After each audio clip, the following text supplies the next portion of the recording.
God morgen alle sammen. Er I klar til en sidste dag på folkemødet?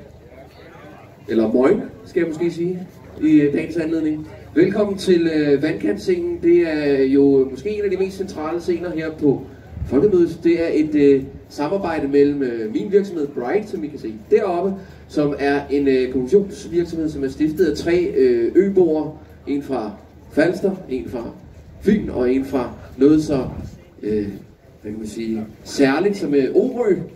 Og derfor det her med at skabe sammenhængskraft og energi ude i lokalsamfundene, det er noget vi godt forstår. Og det er en vigtig debat, og derfor er det en fornøjelse at kunne byde velkommen til panelet her. Fordi vi skal nemlig diskutere, hvordan man lader ilden brænde ude i lokalsamfundet. Skal vi give dem en stor hånd, mine damer og herrer? Ej, det kan vi større. Sådan! Ja, godmorgen. Det er godt nok tidligt, hva'? Jeg er... I må da gerne synge. Ja, vi starter med en sang. 1, 2, 3, nu!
Tak skal I have.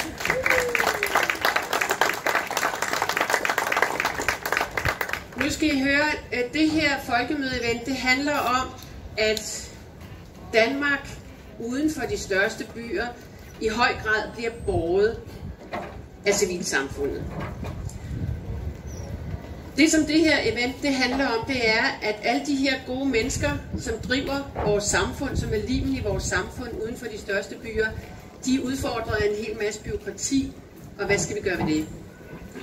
Fordi det kvæler ilden i de frivillige. Og dem vi har fået med til den her debat, til at snakke om det her, det er blandt andet Chris Jensen Skriver, som er næstformand i Folketingets udvalg for landdistrikter og øer. Velkommen til dig, Chris. Tak skal du have. Vi er glade for, at du vil komme og lytte på den klagesang, der kommer her i dag. Og en klagesang er jo til for at blive hørt, som Benny Andersen sagde. Det er ikke en stil, der skal rettes. Ja. Og vores debat her, den hedder Lad ilden brænde. Hvordan stopper vi bureaukrati og regler fra at kvæle frivillighedskulturen i vores landdistrikter? Og hvis I lægger mærke til det, så er der sådan nogle små tændstikæsker rundt omkring. Og hvis man åbner dem, så ser man nogle tændstikker. Nogle af dem er afbrændte. Og det er fordi, at hvis man kvæler frivillighedskulturen, så er der nogle af de her tændstikker, der brænder ud, og så kan man ikke få engagementet til at brede sig som en steppebrand, som vi jo alle sammen ved. Der, hvor det fungerer godt ude i landdistrikterne, det er der, hvor man smitter hinanden med engagement. Og der, hvor det fungerer dårligt, det er der, hvor der er nogle mennesker, der er gået døde, og ikke længere tror på det. Så det, vi skal snakke om i dag, det er, vi har fået Peder Damgaard, som repræsenterer LAG Sønderborg Åben Rå fra Åben Rå-siden. Peder, du er der. Og så har vi også fået Tom Hartvig Nielsen, som også repræsenterer LAG Sønderborg Åben Rå, men fra Sønderborg-siden. Og du sidder også som formand for landdistriktsudvalget i Sønderborg Kommune. Og så har vi sørme også fået Mads Wolf med, som står der, og han er formand for de Bornholmske Borgerforeningers Samvirke.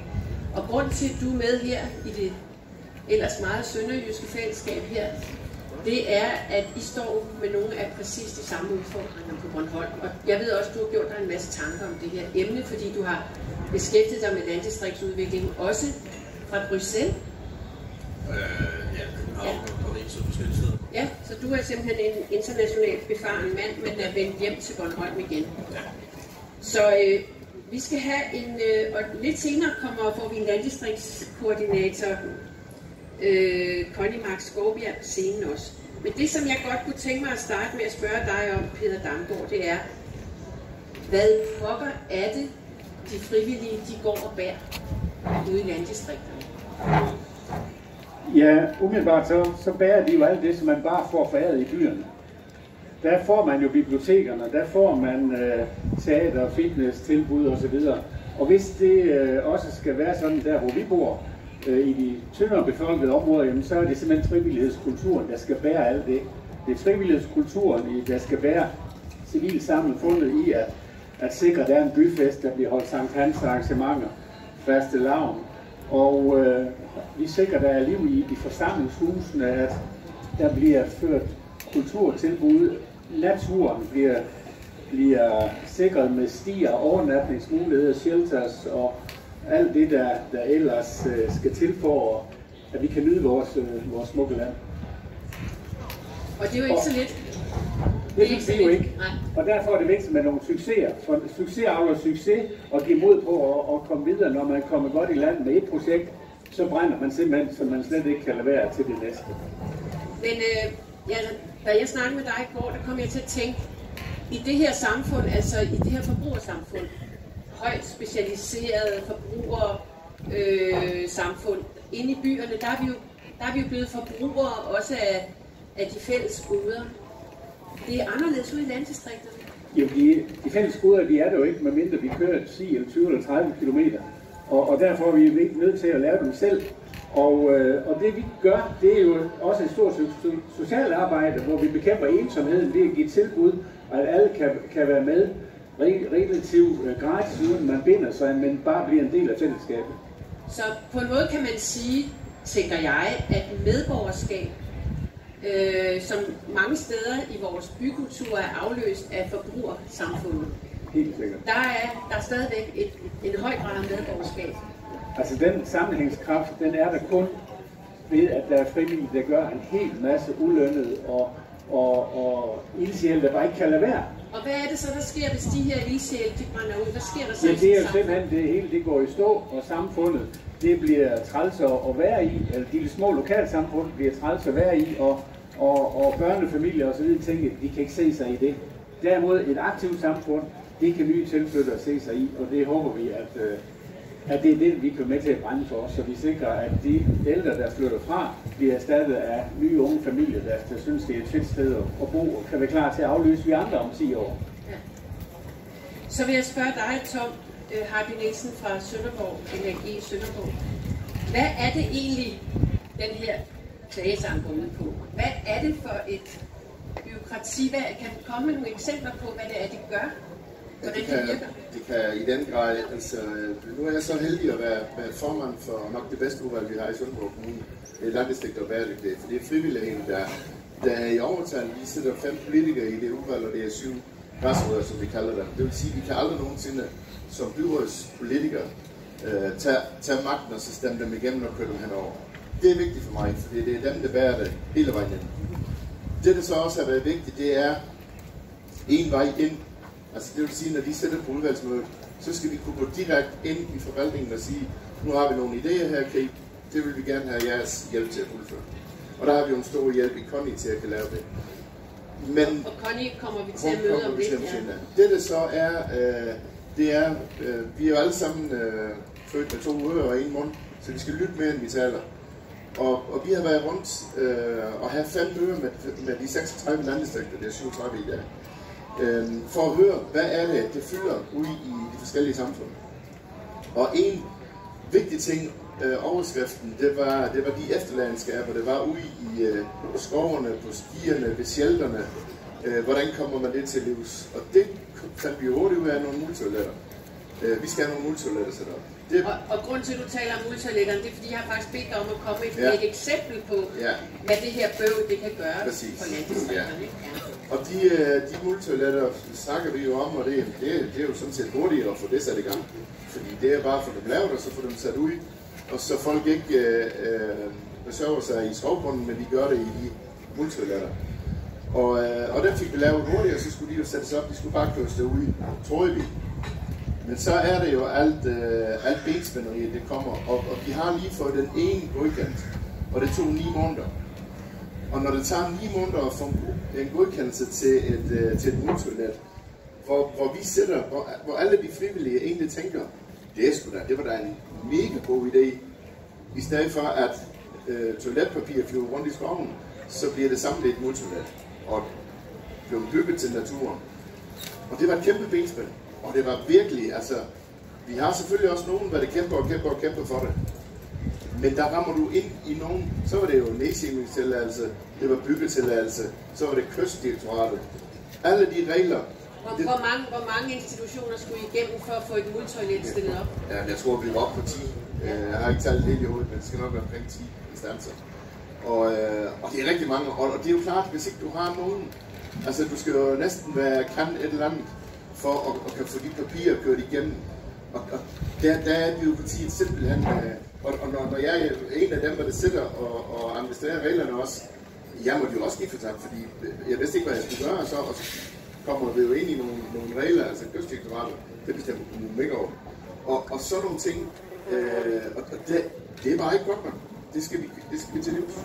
Og der er også, jeg ved ikke, var det dig, Peder Damgaard, der nævnte, der er også noget med, når man skal drive en forening, alene det at oprette og drive en forening, det kræver også en masse. Det gør det jo med, for at leve op til alle vores regler omkring hvidvask, bankkonti osv., så bliver vi jo behandlet i små foreninger på helt samme måde som de kæmpe store virksomheder i Danmark. At vi skal hvidvaske, selvom det er jo ganske små beløb, der føres rundt, så er det jo tåbeligt, at hele bestyrelsen skal skrive under på et referat fra en generalforsamling. Vi ved godt, det er godkendt, og alt er i orden. Men hvorfor skal banken have det? Det skal de, fordi Finanstilsynet forlanger det. Fordi de tror, vi er sådan nogle kriminelle skurke, og vi er så sgu bare for at brænde. Og så bliver vi kvalt af det her. Jeg håber, du lytter, Chris, men det kan jeg se, du gør. Du tager notater. Tom Hartvig Nielsen. Nej, undskyld. Det er faktisk Mads, jeg vil have på banen nu. Jeg ved, at du har gjort dig nogle tanker om, hvordan alt det her, det virker fuldstændig kontraintuitivt. Hvordan alt det her bøvl, hvordan kan det opstå? Og hvordan kommer man det til livs? Jamen det opstår vel først og fremmest, fordi vi bevæger os væk fra et samfund, som i høj grad er tillidsbaseret, til et samfund, som ikke er tillidsbaseret. Vi kontrollerer, vi styrer, og vi accepterer ikke de der forskelligheder, der er rundt omkring. Jeg synes jo, der er 2 ting i det her, fordi den ene er selvfølgelig en reform, der er behov for at lave på en visse lovgivning, såsom det her med banker og foreningsdannelse osv. Men det er jo lige så høj grad et kulturspørgsmål. Og det er jo et spørgsmål om at forstå de her forskellige virkeligheder, der er. En virkelighed er, når du sidder i et ministerium eller en kommune, myndighed, og den anden er, når du er en del af en forening. Hvordan laver den oversættelse? Hvordan sikrer vi, at vi hele tiden er i stand til at sætte os i den anden side? Fordi multoilet-sagen er jo et meget godt eksempel på, at der er nogen, der har glemt at sætte sig i den anden side. Hvordan får vi skabt den forståelse? Det er jo nogle forventninger, vi bliver nødt til at have til vores offentlige myndigheder. Jeg skal lige sige, at jeg selv tidligere har været embedsmand, så jeg kan også godt se det fra det perspektiv. Men det er jo et problem, når vi ikke kan finde ud af at snakke sammen. Men så må man jo sige som djævelens advokat, alle de der regler, de er opstået på et eller andet tidspunkt af en grund. Ja, det er de, og det er jo ikke fordi, vi skal lave et break mod lovgivning og sige, at lovgivningen skal afskaffes, fordi vi skal have lovgivning. Altså det er jo det, der også sætter ramme for, hvordan vi gerne vil have samfundsudviklingen skal være.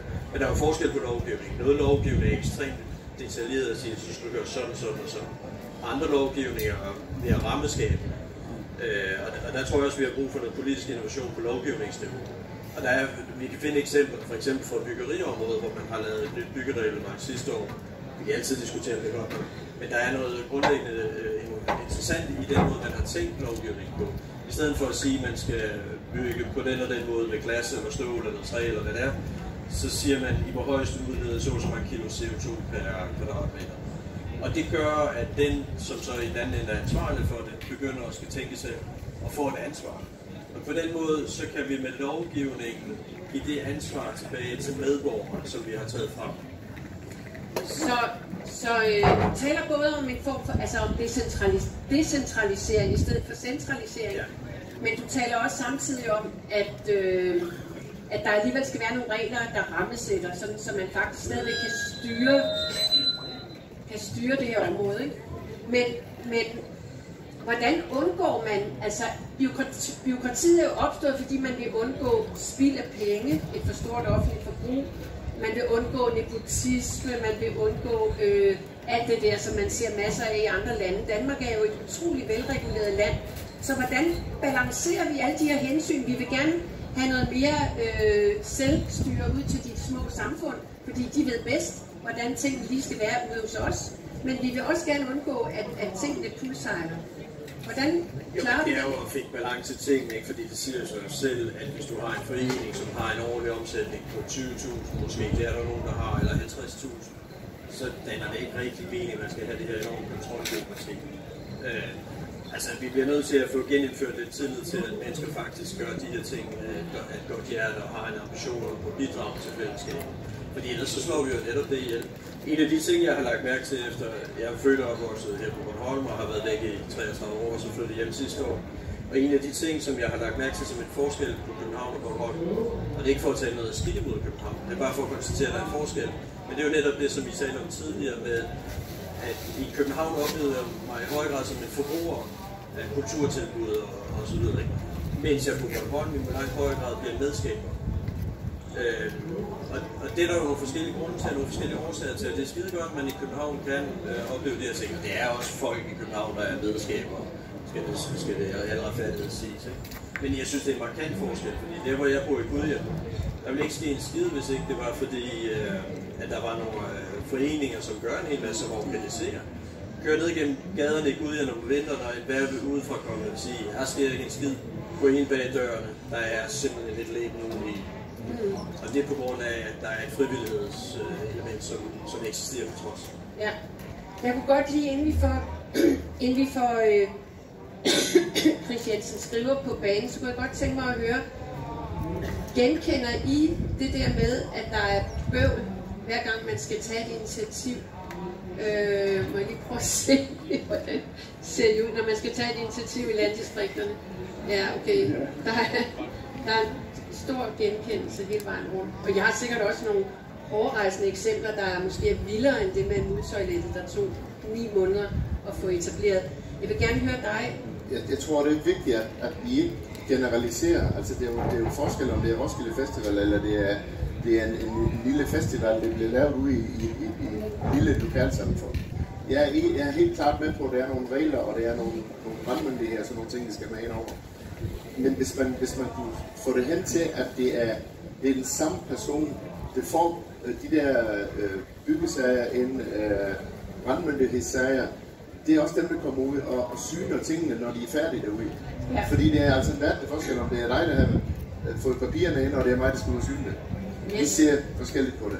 Og nu er det jo sådan, at i Åben Rå og Sønderborg, der har I arbejdet rigtig meget med, hvordan kunne man løse de her problemer. Og I har haft workshops, og I har lavet en hel liste med forslag, så nu skal vi i gang med at løse det her problem. Men først så vil jeg spørge dig, Chris, hvad tænker du om det her? Jamen, jeg er jo i bund og grund meget enig i det, jeg har hørt i dag. Min baggrund, før jeg kom i Folketinget for 1,5 år siden, er også selv som frivillig. Og jeg bor også et sted, hvor frivillighed er helt afgørende for, at vi har nogle ting, der fungerer. Så jeg er jo fuldstændig enig i, at der er nogle barrierer. Jeg har også hørt adskillige eksempler på, hvordan man skal søge alverdens forskellige steder, hvis man vil holde en byfest. Eksempelvis noget af det, der har været arbejdet med politisk i nogle år, er faktisk, at man siger én marked, én ansøgning. Det er vi ikke noget i mål med endnu. I er inde på det her omkring bankerne, faktisk alle tre. Og der er jo noget lovgivning på vej, som gerne skulle træde i kraft 1. januar, som giver ret til det, der hedder en basal erhvervskonto, både for foreninger, små virksomheder osv., som netop skal være en konto, man har ret til som forening, hvor man nemmere har mulighed for at administrere de penge, man nogle gange har. Det er netop meningen med den lovgivning, at den skal målrettes vores foreninger og små virksomheder, som vi lige præcis ved står i de udfordringer, som vi nævner her i dag. Og det er jo bare et skridt på vejen. Så det er et afgørende vigtigt fokus, og de eksempler, I nævner, det er også derfor, jeg noterer lidt ned her, så er jeg selvfølgelig med, fordi hvis vi skal sikre, at der skal ske en udvikling i hele Danmark, og det vil vi gerne, det vil jeg meget gerne, så er det her helt afgørende for, at den udvikling den fortsat kan ske. Tak skal du have, Chris, og du kommer også lige ind her i næste runde, hvor vi skal til at strikke løsningsmodellerne sammen. Men først kunne jeg godt tænke mig at høre dig, Peder Damgaard. Hvad er det for nogle forandringer, der skal til for at forhindre, at de frivillige brænder ud? Jamen, på basis af de workshops, vi har haft, så tror vi simpelthen, at der skal laves en national frivillighedsreform, hvor man giver tilliden tilbage. Tilliden skal afløses af den mistillid, som vi næsten føler, vi møder i forvaltninger osv. Og så skal prisreformen også være med til at formindske og eliminere mange af de barrierer, som vi løber ind i, og det kan være Kystdirektoratet, der er 10 måneder om at svare på en sag, og så får vi at vide, at det der beachball i net, det er sat 20 cm for højt, og vi skal pille hele banen ned, og så noget, så tænker man, så kan de fandme også have det. Og det er alt det, der vi skal tilbage med og sige, at vi er der for at ville noget, og der skal vi have noget af det her diversificering lidt kørt af banen og afløses af noget, der er mere enkelt, sådan at de frivillige ikke falder fra af den grund. Ja, Tom Hardy Nielsen fra Sønderborg, hvad har du en idé til, eller jeg ved, I har arbejdet med de samme workshops, har du en idé til, som Chris kan gå hjem med, helt specifikt til, hvordan de her regler, de skal laves om? Jamen, de skal forenkles på den måde, sådan, så de frivillige, de menige borgere derude, hvad der får en idé, og tænker, det var godt, den prøver vi at køre videre med den her. Så skal det ikke gå 9 måneder, før at sådan nogle ting, de virker. Det skal være en vej ind, og det var jo netop derfor, vi lavede i Tjenestemorgen, det udvalg, vi har i Sønderborg. Det var fordi, vi skal høre græsrødderne, og det skal kunne sætte en chef, en direktør med til udvalgsmøderne, så vi kan gå en vej ind og få de ting løst ret hurtigt. Jeg er også godt med på, at det er mange stemmer at høre, og det er nogen presser lidt mere på end andre. Men jeg føler helt klart, det er for lang vej, og processen derhen til noget mål er alt for lang. Og jeg har faktisk også talt om det der med paragraf 17 stykke 4 udvalg, at man kan bruge dem til at samle landdistrikterne, og måske også give dem en hjælper, som tager sig af alt det administrative bøvl for landdistrikterne af sådan en slags sekretær. Og vi har faktisk en her, der i Sønderborg Kommune fungerer som, hvad skal man sige, som brobygger mellem alle myndigheder og så alle de frivillige. Hvordan er det, du arbejder, Connie? Fordi jeg hører fra mange sider, at det er sådan en som Connie, vi skal have. Jo, men da jeg blev ansat i sin tid, så var det netop som den der brobygger imellem det politiske på den ene side, og så det frivillige på den anden. Og jeg mangler lige at sige, at du hedder Connie Mark Skovbjerg. Ja, du skal ikke bare være Connie, selvom alle siger bare Connie. Men du har faktisk et navn. Ja. Connie Mark Skovbjerg, ja. Men det er jo det der med at være mellemmand, fordi det vi ved, det er, når vi er færdige til nogle kredse, så har man ligesom hver sit sprog. Og når man er ude i det frivillige, så er det jo sådan, man starter med at sige, hvad kan kommunen gøre for os? Tværtimod. De fleste ting, det gør man selv. Og når man så skal have myndighedsbehandling på en eller anden måde, så kommer man ind til kommunen. Og så er det der, hvor det kan blive lidt svært. Hvorfor dør skal man gå ind af? For typisk, hvis man har et projekt, så rækker det her er jo en eller anden form for geografi, men det rækker ind i rigtig mange forskellige ting. Alt fra teknik og miljø til, at det måske skal en tur omkring sundhedsafdelingen og Kystdirektoratet på grund af placering. Og det er lidt en jungle, hvis det er første gang, at man skal have lavet noget lokalt, og det er første gang, man møder den verden. Så har man altså en koordinator, som man kan ringe til, og så er det min opgave at finde ud af, hvem skal vi have møde med. Er det Tom, eller er det en chef for noget? Og det er det, der er min rolle egentlig, at være sådan den person, der ved lidt af hver. Og nogle gange så handler det også om sproget igen, at hvis når de frivillige har været med til politiske møder, så går der så lang tid før, man kan godt høre, at de får så et tomt blik foran sig. Og det er fordi, at politikerne kommer til at snakke om procestid, og skal lige have syn lidt over, og de har deres eget sprog og dagsordspunkter og husk nu, og der er det godt at være oversætter og sige, nå, rolig nu, det er bare. Så det er lidt oversættelse, det er lidt opmuntring, det er lidt facilitering. Det er det, jeg ved, at du har brugt sammenligningen, at hvis man kommer ud for en ulykke, så ringer man 112, ja. Og så skal man ikke selv sidde og vurdere, at det her er en brand, at det her er et færdselsulykke, er der en blødning, der skal standses? Jo, det kan man måske lige akkurat, ikke?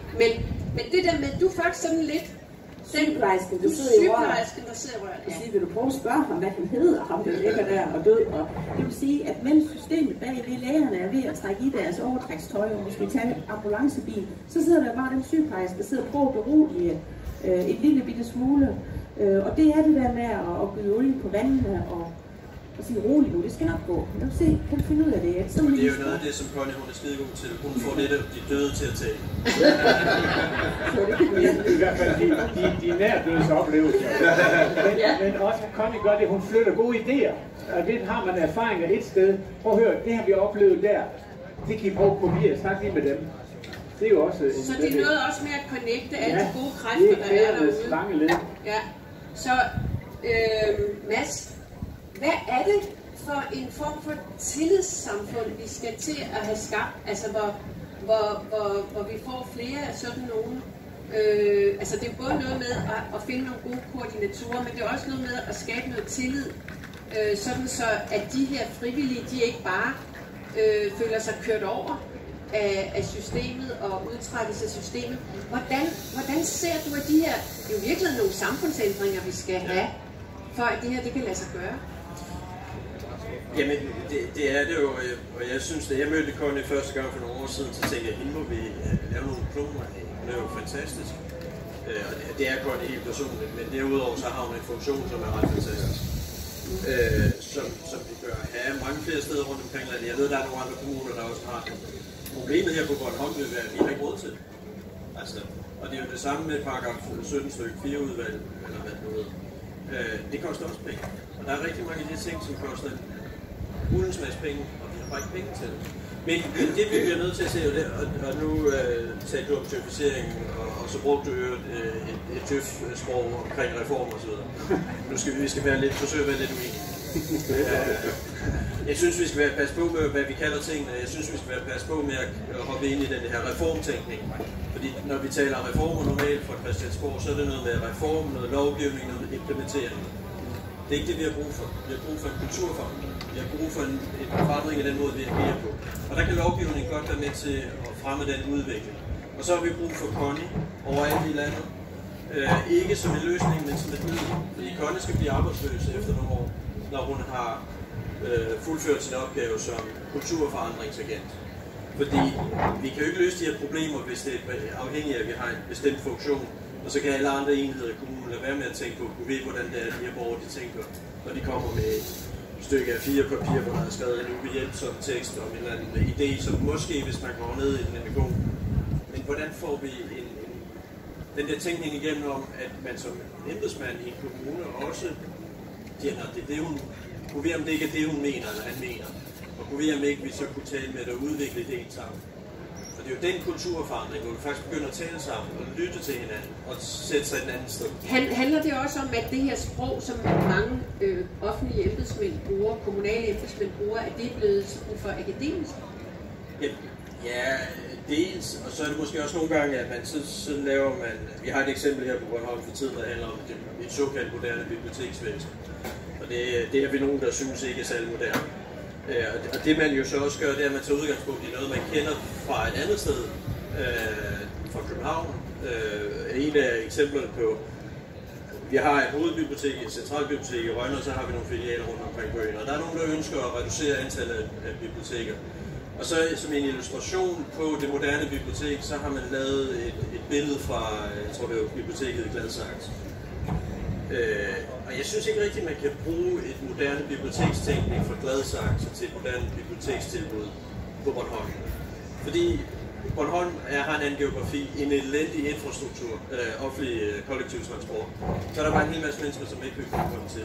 I Gladsaxe, der har du en relativt god infrastruktur, det er et begrænset areal. Så du kan lidt køre Valborg kan komme til.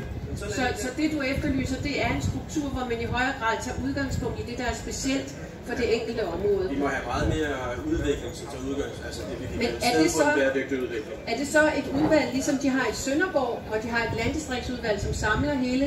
Er det en model som Connie, som er en koordinator, hvor man har én indgang? Ja. Eller hvad mener du, man kan gøre på altså, vi har et udvalg på Bornholm, det hedder Kultur, Fritid og Lokalsamfund. Lokalsamfundsdelen fungerer så ikke så godt, selvom der er politisk velvilje til det, men de har jo ikke fået en konsulent til det, så de kan ikke... Så strukturerne kan jo sagtens være der, men hvis ikke vi bruger det, hvis ikke vi gør noget, så er det lige meget. Men vi har brug for Connie.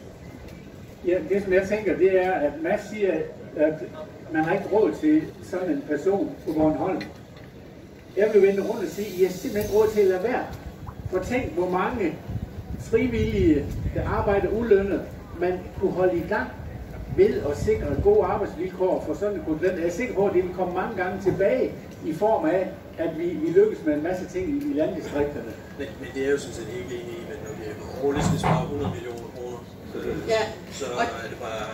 Og det, der er så trist, det er, at når man laver forebyggelse, som det her i virkeligheden også er, altså man forebygger, at et civilsamfund bliver tømt for liv. Man forebygger, at der på længere sigt vil være mangel på kultur, fritid og sociale aktiviteter osv. Og når man laver forebyggelse, så kan man ikke rigtig se det i kommunens regnskab. Det kan man først se om mange år, når der sidder nogle helt andre kommunalpolitikere, og måske kan man kun se resultatet uden for kommunens grænser. Så hvordan, altså, jeg bringer den bare videre til dig, Chris. Hvordan laver vi en tænkning, måske en eller anden form for fond eller pulje, eller et sted, hvor vi kan trække penge fra, så vi understøtter den her forebyggelse, som det jo i virkeligheden er, og understøtte civilsamfundskræfterne? Jamen, det vil jeg godt lige komme ind på. Først og fremmest så vil jeg sige, et andet point ud over de rigtig mange gode, der er kommet her, det er jo, at der også er et rigtig stort mørketal i forhold til konkret at gøre et eller andet, men man opgiver faktisk igen, at man kommer i gang, fordi man har hørt om de her eksempler, som vi står og snakker om i dag, og derfor så er der bare rigtig meget, der går i stå derude. Jeg vil egentlig også gerne lige starte med, nu det er ikke så tit måske, man får ros for politikere, men jeg vil gerne starte med at rose dig, Tom.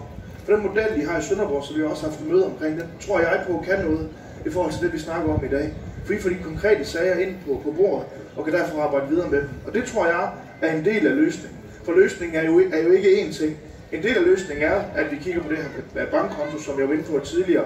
Og så tænker jeg også, at en del af løsningen er, at den snak, vi har i dag, at vi kan forvente den kultur, der er derude. Fordi det er jo en del af en større kulturændring i samfundet, når vi oplever, at der er et øget pres på de frivillige i forhold til at skulle levere de her forskellige ting. Så derfor tænker jeg, at det faktisk er den vigtigste del af det, det er, at vi kan få ændret kulturen, vi kan få en snak om det. Når jeg for eksempel, jeg har haft et snak med en fra byen, der hedder Glejbjerg, der ligger i min valgkreds. De har et præmiespil, og de oplever bare for år, det bliver sværere og sværere at få lov til at lave det her præmiespil. De skal have en notar ind til at foretage udtrækninger, de skal levere rigtig mange papirer ind på det. Det er jo også et eksempel på noget, der bliver kvalt, som ellers er rigtig godt for Glejbjerg. Så der er meget, vi skal gøre. Vi skal have eksempler op, så skal vi tage den derfra. Jeg tror, hvis vi snakker reform, så kan det godt hurtigt blive lidt stort, lidt langhårdt. Jeg kan godt være lidt bekymret for, hvor meget videre kommer vi så, fordi det er jo helt konkret derude. Man har udfordringerne, der synes jeg, vi skal få løst. Ja, men når jeg taler om fond, så er det fordi ude i kommunerne, når man snakker forebyggelse og sundhed og sådan noget, der var en debat med Aarhus blandt andet i går, der siger de, vi får ikke selv gevinsterne. Så hvordan får vi finansieret det her? Har du et bud på det? Jamen, altså, der er jo nogle muligheder i forhold til at søge ind på nogle forskellige ting. Kommunerne har jo også nogle puljer rundt omkring til forskellige, men jeg ved ikke rigtig om... Det er vel ikke nødvendigvis så meget økonomi, vi snakker om her, fordi der er jo frivillige derude i dag. Mange af dem bliver så desværre kvalt. Hvis vi kan løsne med at få dem frigjort fra de her ting, der kvæler dem, så er der virkelig rigtig meget energi, der kan blive frigjort til at skabe noget energi. Godt. Vi skal have en runde. Først så skal vi have dig, Connie, og så får vi den afsluttende runde. Og det spørgsmål, I skal svare på, det er, hvad er det første, Chris han skal gå hjem og gøre, når de nu skal lave en reform på det her område? Fordi der kommer både en frivillighedsreform og reform for landdistrikterne på et eller andet tidspunkt. Det er dig først. Det er øvelse i tilliden tilbage på en eller anden måde, i stedet for kontrol. For vores frivillige, de ender med at bruge en masse tid på at lægge foreninger sammen. Ikke fordi de har lyst, for det er faktisk nemmere at have små foreninger med nærvær og energi, men de bliver nødt til det, fordi det er for dyrt at have de der foreninger, og de får ingen penge, hvis ikke de har en foreningsstruktur. Så nu bruger vi kræfterne forkert. Det er jo meget, meget sjovere at skabe noget, i stedet for at sidde til 7 møder, fordi nu skal vi have alle foreninger sammen. Så tilliden tilbage til, at hvis man sidder i den der frivillige forening med en omstilling på 20.000, så sidder man der, fordi man vil skabe et eller andet, og ikke fordi man synes, det er sjovt at revise eller kassere. Og Mads, hvad er dit bedste råd til Chris? Ja, først vil jeg sige, at Chris kan jo ikke løse problemet alene, selvom han får alle andre folk. Nej, men nu er det ham, der står her. Ja, men det er rigtigt. Nej, pointen er bare, at det er jo ikke Folketinget alene, der er skurken. Altså, skurken lever også blandt os selv. Så det er jo kulturforandring, men det som Chris kan gøre, og det som Folketinget bør gøre, det er jo hver gang der er en lovgivning, der er relevant i forhold til de her spørgsmål, at man hele tiden i betænkningsarbejdet får ind en passus om, hvad betyder, hvilke konsekvenser har det her for frivillighed. Altså at tage nogle greb, som skaber opmærksomhed om problemstillingen. Altså i mange år har vi sikkert haft et punkt ind, der hedder, hvad betyder det for ligestilling mellem mænd og kvinder. Man kan jo have tilsvarende, hvad betyder det for frivillighed, frem af frivillighed. Ja. Ja, og helt konkret sådan noget som at aflaste de frivillige i forhold til ansøgninger, evalueringer, opfølgning og sådan noget. Hvad har du at bruge på det? Helt konkret i forhold til at aflaste de frivillige med alt det her skrivebordsarbejde. Har du et bud på det? Jamen jeg tror, vi er rigtig godt sted at starte med den nye lovgivning, der kommer i forhold til at reducere kravene til foreninger gennem banker. Og det er jo den vej, vi skal have reduceret de her krav, fordi de ikke kan sætte det. Ja, man kunne jo også i den kommunale administration have en form for fast track, hvor man kan komme hurtigere igennem, hvis man kommer. Ikke som en stor virksomhed, der skal bygge et nyt strandhotel, men man kommer med lov til at placere et bordbænkesæt i et naturskønt område, at man forenkler det der og får det ned og sige, ja, hvilken maskineri skal vi køre i gang for det her? Hvorfor skal vi behandle alt helt? Og det har jo selvfølgelig også noget med tillid at gøre, at man tror på, at det er rigtigt. Man kommer faktisk for at ville noget godt for sit område, og ikke for at genere naboerne eller alt muligt andet. Det handler jo faktisk ikke bare om frivillige, det handler også om samfundsentreprenører. Det handler om folk, der tager ansvar for deres samfund. Det er jo ikke bare folk, der står i en genbrugsbutik. Det er folk, der holder samfundet sammen. De burde jo kraftedeme med undskyld, jeg siger det, have løn for det, ikke? Og de står også i genbrugsbutikken. Ja, de står også igen. De står også i genbrugsbutikken. De står også i genbrugsbutikken. De står alle vegne. De tordenskjorte soldater. Ja. Tom? Jamen altså, for mig er det ganske enkelt klart, at vi skal afbyråkratisere alle de regler, alle de love, hvad det er for når man generaliserer alle ting. Vi har lige snakket økonomi. Jamen for mig er det ikke et spørgsmål, om vi skal have mere penge. Nej, vi skal af med nogle af de regler. Vi skal af med nogle af de der ting, hvad det sætter ind i systemet, hvad vi så skal bruge kommunale penge på, for at få de ting løst. Det skal vi væk med. Så kommer pengene af sig selv, og så skal vi ikke til en budgetforhandling være nervøs for, om vi nu har råd til at have Connie ansat eller en af de andre. Nej, hvis vi kan få smusket det her igennem, så sparer vi pengene, så skal vi ikke have nogen. Så sparer vi dem simpelthen. Og så tænker jeg også, en anden vigtig ting er, de frivillige, når vi siger de frivillige rigtig, rigtig mange steder, så er det jo lige så grå i toppen, hvis jeg er nogle år som jeg, eller ældre. Vi skal have de nye generationer med, og vi kan dø med at få nogle unge til at hoppe ind i en foreningsliv. Hvis de skal kæmpe og slås for så mange ting, og så alligevel ende med at sige, jamen hvis det nu skal 300 mand på toilet i det multoilet på en dag, hvordan vil I tømme den? Ja, men hvad sandsynligheden for, at der kommer 300 mand lige forbi den sti, den er jo lige 0. Så det skal gøres let og elegant, som det var i gamle dage. Ja, smooth og sund fornuft kunne man også bare kalde det, ikke? Ja. Er der nogen af jer, der sidder og brænder inde med en rigtig god og klar idé, som Chris han skal tage med, når han laver alt det her op nu? Der er flere, kan jeg se. Nu får du en. I må komme helt herop og så bare sige det til mig, så skal jeg sige det. Nej, der kommer en mikrofon der, undskyld.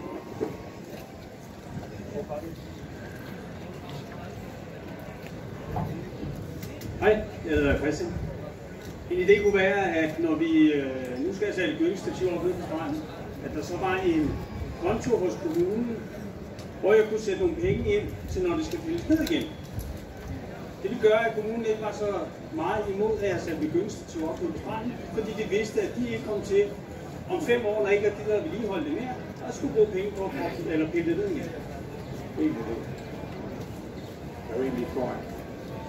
Fedt.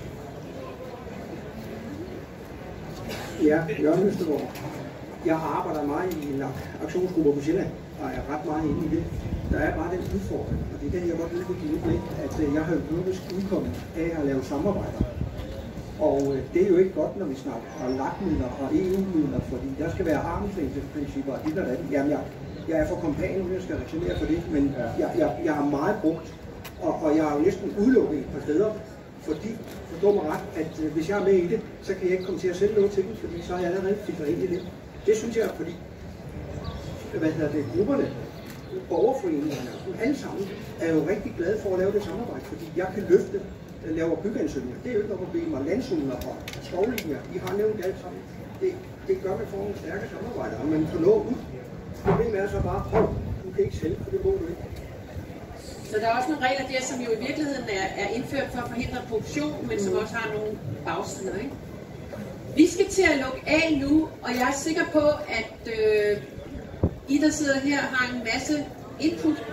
Hvis I skriver til Connie Mark Skovbjerg i Sønderborg, og hende finder I inde på Sønderborg Kommunes hjemmeside, så kan hun måske samle nogle af dem op, som vi ikke har fået endnu. Fordi vi har alle sammen brug for en Connie, har vi lært i dag. Og vi har lovet at starte eller at slutte her præcis til tiden. Men de får ikke vores Connie. Nej, de får ikke jeres Connie. Jeg vil sige tusind tak til Tom Hartvig Nielsen fra Sønderborg Kommune, som er blevet rost af vores folketingsmedlem her, som er næstformand i udvalget for landdistrikter og øer, fordi de har en god model i Sønderborg. Så vil jeg sige tak til Connie Mark Skovbjerg og til Peter Damgaard fra Åbenrå, og så til sidst til Mads Wolf fra de samvirkende bornholmske borgerforeninger. Tusind tak for i dag, og rigtig godt fortsat folkemøde.